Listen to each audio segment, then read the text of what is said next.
Login ரிஜிஸ்டரை ஆங்குலருக்குள்ளே எப்படி பண்ணணுங்கிறதுக்கான ஒரு குறுந்தொடர் தான் இது. யூசரை வெளியேற்றி திரும்ப லாகின் பேஜுக்கு கொண்டு வர லாகவுட் ஆப்ஷனை எப்படி பண்ணுறதுங்கிறது தான் இந்த வீடியோவில் பார்க்க போகிறோம். அடுத்தது இந்த நேவிகேஷன் பார் லிங்க்கில் இருக்கிற லாகவுட்டுன்ற லிங்க்குக்கான வேலையை நம்ம பார்க்கணும். இப்போது இந்த லாகவுட்டுக்கு நம்ம எந்த ஒரு காம்போனண்ட்டையும் லோட் பண்ண போகிறதில்ல. இந்த யூசரை லாகவுட், அதாவது இவனை வெளியேற்றி திரும்பவும் லாகின் பேஜுக்கே கொண்டு வந்துடணும், லாகின் அல்லது ரெஜிஸ்டர் பேஜுக்கு. அப்போது இந்த நேவிகேஷன் பாரோடைய HTML ஃபைலை ஓப்பன் பண்ணிக்கோங்க.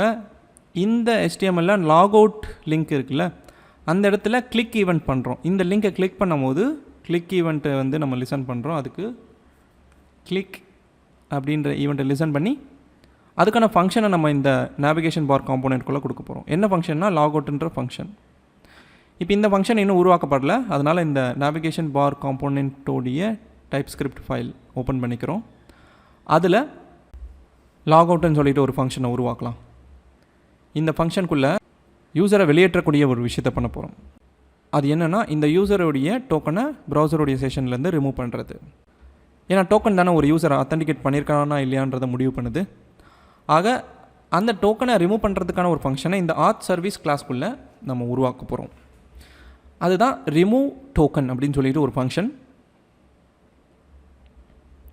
இந்த ஃபங்க்ஷனுக்குள்ளே இந்த இடத்துல நம்ம பண்ண போகிறது செஷன் ஸ்டோரேஜுக்குள்ளேருந்து டோக்கனை ரிமூவ் பண்ணுற ஒரு விஷயம். அதனால் செஷன் ஸ்டோரேஜ் ஆப்ஜெக்டை வாங்கிக்கிறோம். அதிலேருந்து ரிமூவ் ஐட்டம்ன்ற ஒரு ஃபங்க்ஷனை கால் பண்ணுறோம். அதில் நம்ம கொடுக்க வேண்டிய கீ டோக்கன்.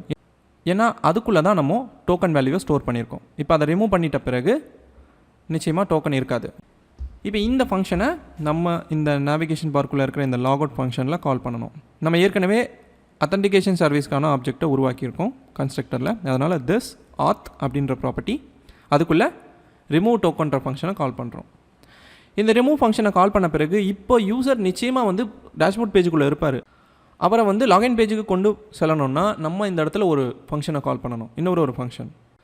அதை புதுசாக நம்ம ஒன்றும் உருவாக்க வேணாம், ஏற்கனவே நம்ம ஆத் சர்வீஸ் கிளாஸ்க்குள்ளே வச்சுருக்கோம். அதாவது இந்த கேன் ஆக்சஸ்ன்ற ஃபங்க்ஷன் இருக்குல்ல, இந்த ஃபங்க்ஷன் பாருங்கள், அத்தன்டிகேட் செய்யப்படலைன்னா அவரை லாகின் பேஜுக்கு ரீடைரக்ட் பண்ணிடும். இது நம்ம ஏற்கனவே ஒரு இடத்துல பயன்படுத்தியிருக்கோம். அதாவது டேஷ்போர்ட் காம்போனண்ட்டோடைய கிளாஸில் இந்த காம்போனண்ட் லோட் ஆகும் போது நம்ம முதல்ல செக் பண்ணுறதே அதுதான். லாகின் பண்ணியிருந்தால் தான் டேஷ்போர்ட் பேஜுக்குள்ளே அவர் வருவார். அதே விஷயத்தை தான் இங்கே நம்ம பண்ண போகிறோம். இங்கே அந்த ஆத் சர்வீஸ்க்குள்ளே இருக்கிற கேன் ஆக்சஸ் ஃபங்க்ஷனை கால் பண்ணும்போது இந்த ஃபங்க்ஷன் அத்தன்டிகேட் செய்யப்படலைங்கிறத வச்சு அவரை திரும்ப லாகின் பேஜுக்கு ரீடைரக்ட் பண்ணிடும்.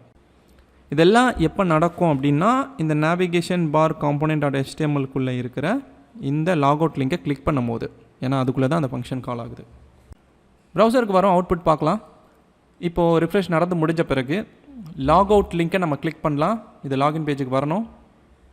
பார்த்தீங்களா, லாகின் பேஜுக்கு வந்துருச்சு. இப்போ நம்ம திரும்பவும் டேஷ்போர்ட் பேஜை ஆக்சஸ் பண்ணணும்னு நினச்சாலும் பண்ண முடியாது. ஏன்னா யூசர் ஆனவர் அன்அத்தன்டிகேட் செய்யப்பட்டுட்டார், அவருடைய அனுமதியை நீக்கிட்டோம் டோக்கன்லேருந்து. இந்த ப்ராஜெக்டில் நம்ம பண்ண வேண்டிய எல்லா விஷயத்தையும் பண்ணியாச்சு. இன்னும் டெஸ்ட்டு மட்டும் தான் பண்ணலை, அதை அடுத்த வீடியோவில் பண்ணுவோம்.